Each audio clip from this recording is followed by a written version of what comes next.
All right, guys, welcome to Well, I'm back again, but this time I'm here for the Game Cafe PC today. Today we will have the top four for you. This first matchup in top four, we have Leonard Craft III, your reigning Game Cafe Midseason Showdown champion, up against John Masters. So, quick preview into these teams beforehand. Leonard going to be running the same six he won with yesterday. That Tapu Lele, Tapu Fini, Porygon-Z, Muck, Garchomp, and Arcanine. However, John, his opponent, has completely changed up his team from yesterday. Running team with a lot of shenanigans on it, I will say. Porygon-Z, Clefairy, Marowak, Milotic, Ribombee, and Psychic Oricorio. So, Oricorio-Ribombee is something that had a lot of hype in the early meta, of course, with Ribombee having that quiver dance and to utilize alongside Oricorio's dancer ability. So giving both Pokemon the boost in that special attack, special defense, and speed. The thing on John's team, though, very interesting to see Porygon-Z. It's picked up a little bit of popularity here recently. We saw Alberto Lara using it at Athens. Unfortunately, Alberto bubbled due to some poor resistance, but in his matches on stream, he really showcased the power of that Porygon. Another fun fact about Leonard's team is it's actually the same team that Wolfie Glick used to go undefeated in Swiss and finish in the top 8 with at that Athens regional. So this team definitely proving that it is a threat to be reckoned with in the near future. So almost about to get in the game here. Trainers are just selecting the rules and their teams. And we are finally in team preview. Just go over these teams once again real quickly. Leonard, Tapu Fini, Porygon-Z, Garchomp, Arcanine, Muck, and Tapu Lele. John, on your right there, going to be running Porygon-Z, Milotic, Marowak, Clefairy, Ribombee, and the Psychic Oricorio. John locking in his team already. Maybe coming up with a different strategy after having some time to think about this matchup. Forgot to mention this earlier, but these two players played in Swiss, and apparently Leonard completely annihilated him. So we'll have to see what adjustments John made to prevent that same outcome from happening again. Leonard here's taking a little bit more time to think about it, so maybe deciding if he himself wants to make a few changes to his approach to this game, or if he's just going to keep it all the same. And we do see Leonard lock in there. So it'd be interesting to see what these two trainers lead with. Would not be surprised whatsoever to see John go with that Oricorio-Ribombee lead, just trying to get those two boosted up as quickly as possible. Or we could even see Ribombee paired with that Clefairy, so that way Ribombee can get off that Quiver Dance with no issue. But we do see the Clefairy, but it's actually paired with a Porygon-Z. So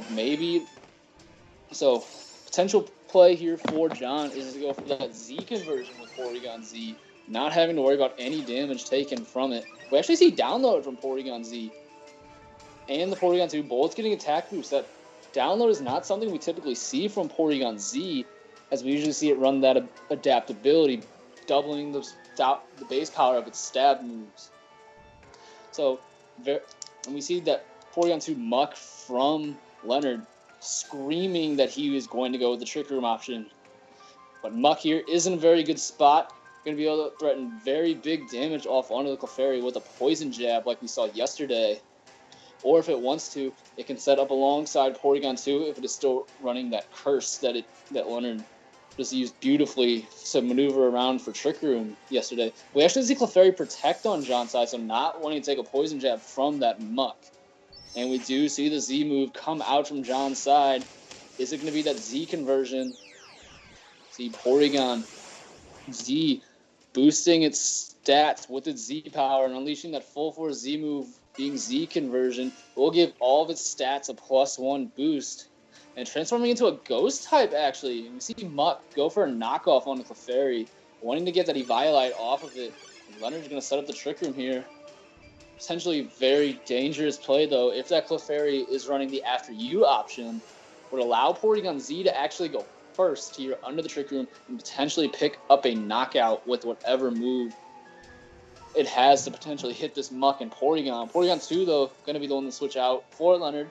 And we see Tapu Fini come in here So just going to get that Misty Terrain up on the field and preventing any potential status moves from hitting this Muck. Clefairy is going to go for the After You on the Porygon-Z. Porygon-Z going to take that kind offer and go straight for an Ice Beam onto Muck. So it'll be interesting to see how much damage this does.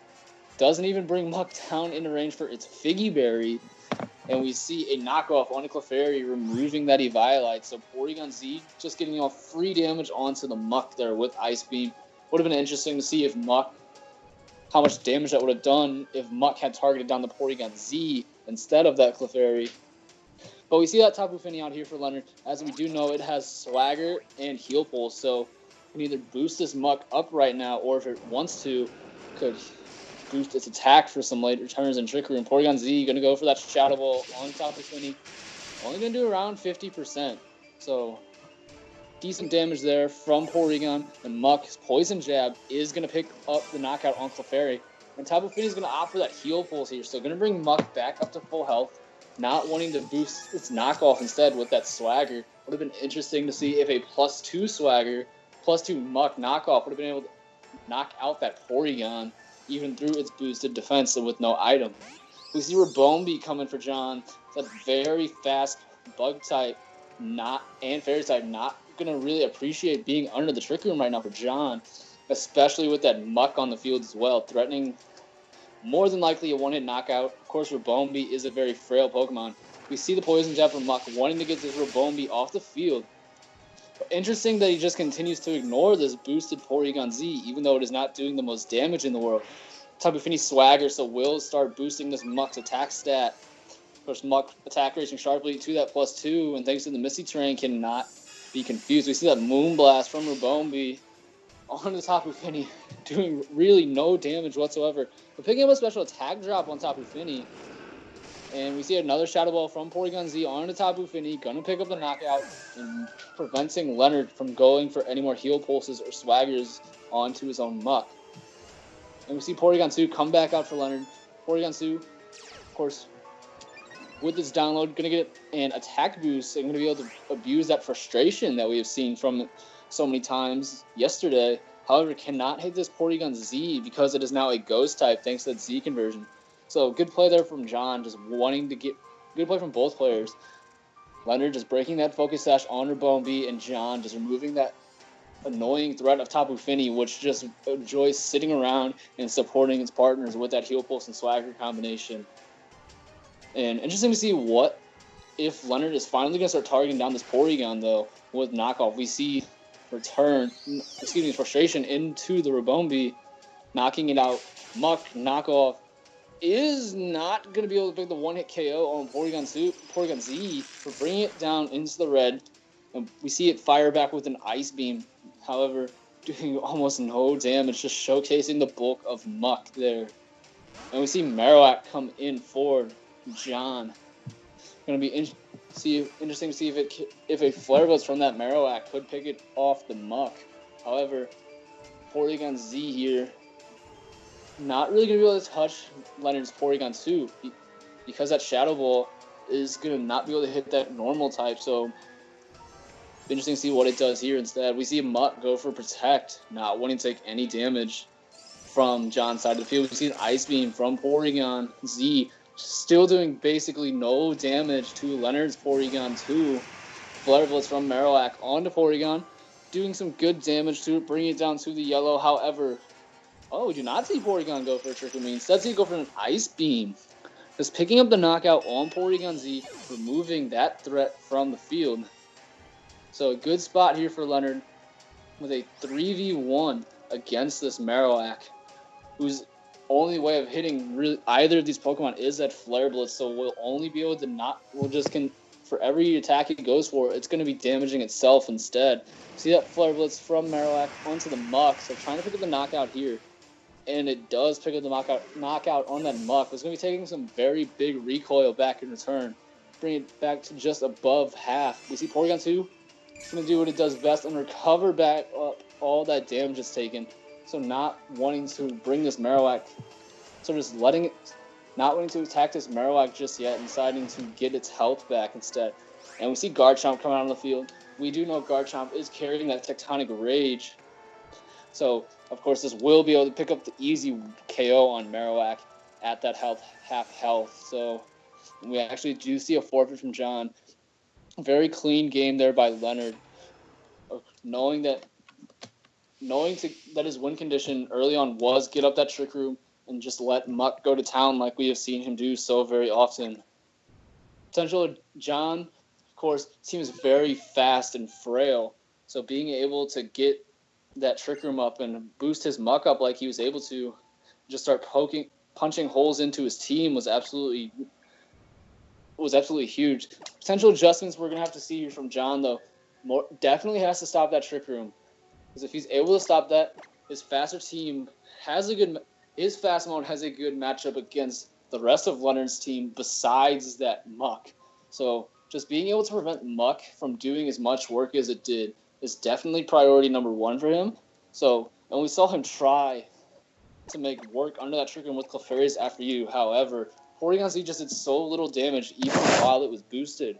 So a play we could see from him instead is potentially that Marowak paired with the After You, because we saw how much damage that Flare Blitz did to Muck, knocking it out from about 75%. So it'd be interesting to see if he goes for the Marowak lead here instead of the Porygon to try and prevent Leonard from going for that Trick Room by getting out a much stronger attacker.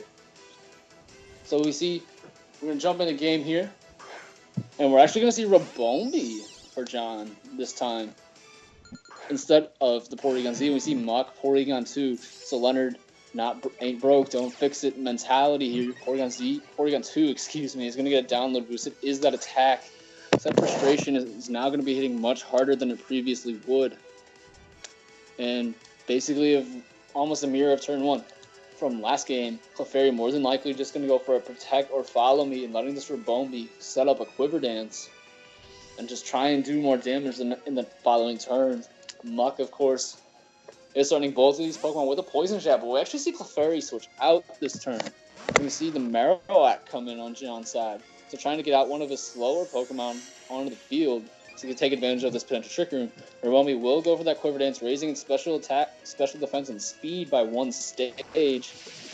And we see the Poison Jab from Muck. Going to bring this Ribombee down to his Focus Sash. Will it pick up the Poison here?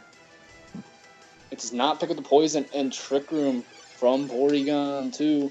Going to give Muck the speed advantage now and really punish that Ribombee for going for that Quiver Dance to boost its stats up. So I like the Marowak switching on John's part.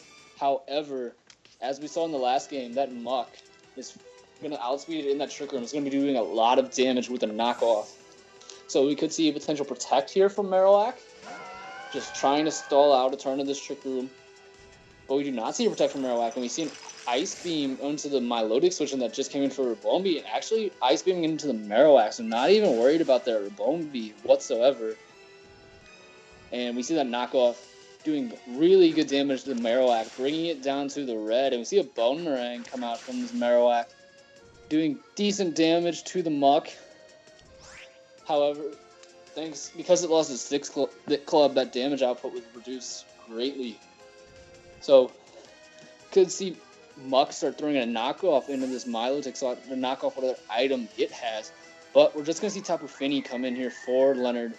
Going to bring that Misty Surge, activating that Misty Terrain. So if Milotic tries to go for a Scald onto Muck, cannot burn it. And we do see the knockoff.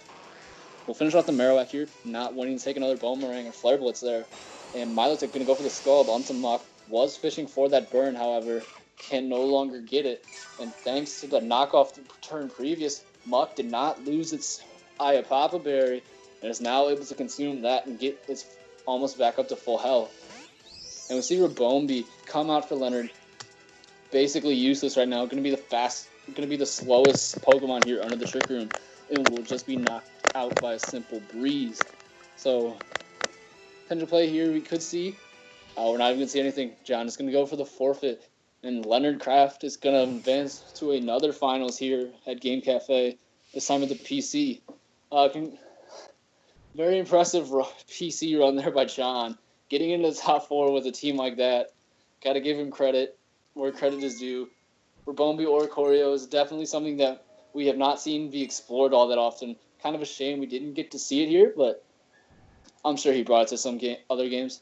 So we're going to take a quick break here. We will be back with our next set here in a few minutes, and that will be between Ricky Green and Josh Adams, so stay tuned.